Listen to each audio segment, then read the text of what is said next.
నాకు జన్మనిచ్చినటువంటి తల్లిదండ్రులు జన్మనిచ్చినటువంటి సందర్భంలో నేను 5వ సంతానంగా జన్మించినప్పటికీ మొదటి బిడ్డకు ఎంత ప్రేమగా చూస్తారో 5వ బిడ్డను కూడా అంతే ప్రేమగా అల్లారు ముందుగా పెంచి పెద్ద చేశాను నన్ను. అప్పటి నుండి వాళ్ళు చూపించినటువంటి ప్రేమానురాగాలతో పెరిగి పెద్దనై అనేక ఆర్థిక ఇబ్బందులు ఎదురైనా కూడా వాళ్ళు చెప్పించినటువంటి చదివే నాకు జీవితంలో ఒక బలమైన ఆధారంగా నిలిచింది. ఏ ఆస్తి ఉన్నా, ఏ వస్తువు ఉన్నా, సంపద ఉన్నా ఏదో ఒక రోజు తరిగిపోవచ్చు, కానీ మనం నేర్చుకున్నటువంటి చదువు, మంచి మనసు పెట్టి పట్టుదలతో శ్రద్ధతో నేర్చుకున్నటువంటి చదివే మనకు జీవితంలో ఒక మంచి బంగారు జీవితాన్ని గడుపుకోవడానికి, తీర్చిదిద్దుకోవడానికి చదువు ఒక బలమైన ఆధారంగా, ఒక ఆయుధంగా, సాధనంగా మనకు పనికొస్తుంది. అది నా జీవితంలో నిరూపితమైంది. అందుకనే చదువు చాలా గొప్పది. పిల్లలు మీరు చాలా విలువేయండి. చదువు ఎవరికి ఊరికే పోదు.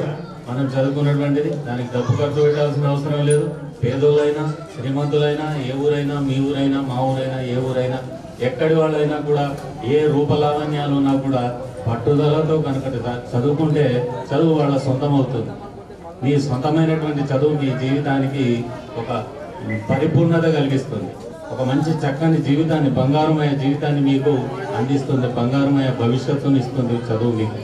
ఓకే, ఇది నా జీవితంలో నిరూపితమైందని చెప్పేసి మీకు ఇంతకుముందే చెప్పాను. రైట్.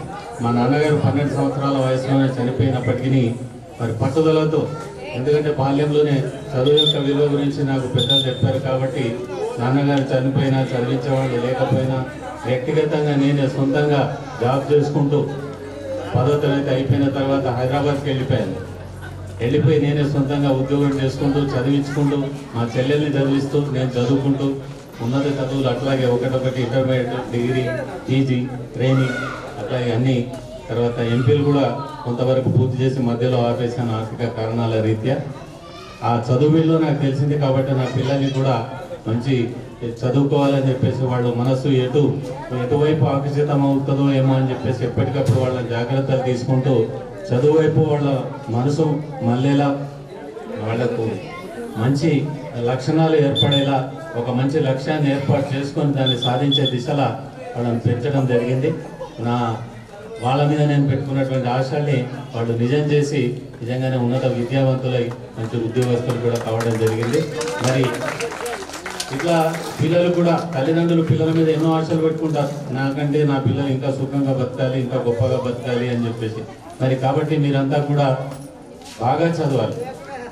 మనం శ్రీమంతులం కాకపోయినా సరే, ఇంతకుముందు చెప్పుకున్నట్లుగా చదువుకున్నట్లయితే సర్వ ఆస్తులు, సర్వ కీర్తి అంతా కూడా మన సొంతం అవుతుంది. చదువు అనేది మనకు ఒక బలమైనటువంటి ఆధారం, బలమైనటువంటి సాధనం. కాబట్టి విద్యార్థులారా మంచిగా చక్కగా చదువుకోండి. ఓకే. మరి నేను 5వ సంవత్సరంలో అంకం సిద్ధయ్య మామ అని చెప్పేసి అంటే వరుసకు మామగారు అక్షరాభ్యాసం చేయించారు, పాఠశాలలో చేర్చుకున్నారు. ఆనాటి నుంచి ఈనాటి వరకు నా ఎదుగుదలకు, నా జ్ఞానం పెరుగుదలకు తోడ్పడినటువంటి, నాపై దయ చూపినటువంటి సర్వ ఉపాధ్యాయులకి సందర్భంగా వారి పాదములకు నమస్కరించుకుంటూ, వారు చేసినటువంటి నా విద్యాదానము వేలలేనిది. ఈ సందర్భంగా వారికి ఒకసారి కృతజ్ఞత వందనాలు సమర్పించుకుంటున్నాను. మరి కేవలం విద్యనే కాకుండా కుటుంబం అనేది కూడా చాలా ముఖ్యం. మరి 1994లో ఆ ధర్మపత్ని విజయలక్ష్మి నాకు అవభావాలు చూడాలి కదా, మంచి ధర్మపత్ని దొరకడం వల్ల జీవితంలో కూడా ఎదురైనటువంటి ఆర్థికంగా నేను ఉన్న కుటుంబం నుంచి రాలేదు. ఆర్థికంగా పేద కుటుంబం నుంచి, మధ్యతరగతి కుటుంబం నుంచి వచ్చాను.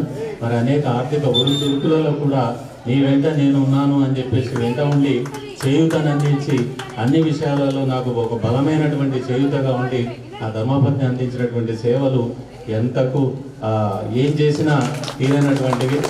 ఆమె జీవితాంతం రుణపడి ఉంటాను. మంచిగా చూసుకోవడమే నేను చేసే నేను అంతే ఇంకా. ఓకే. కాబట్టి పిల్లలు మంచి సంస్కారం అనేది చాలా అవసరం.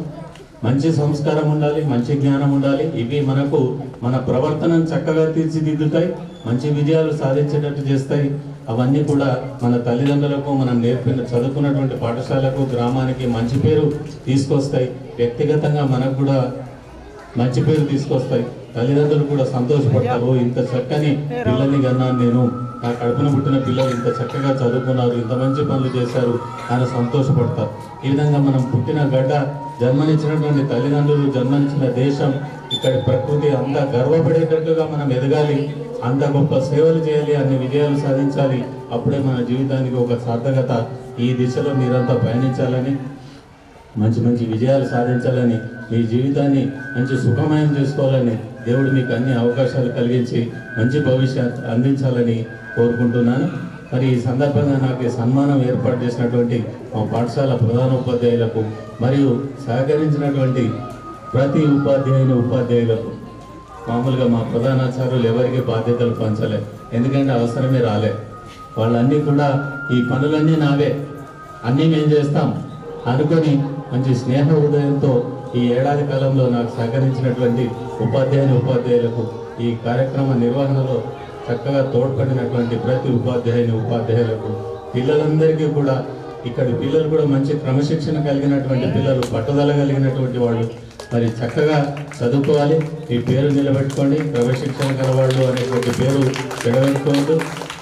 ఓకే, మరి మీ అందరికీ కూడా ఈ ఏడాది కాలంలో నాకు చక్కగా సహకరించి విద్యాబోధన చేయడానికి మంచి సహకరించినటువంటి మీ అందరికీ కూడా ధన్యవాదాలు. మరి చక్కని సహకారాన్ని, స్నేహాన్ని అందించినటువంటి ఉపాధ్యాయులకు, సోదరీమణులకు అందరికీ కూడా ఈ సందర్భంగా మరొక్కసారి కృతజ్ఞత వందనాలు తెలియజేస్తాను.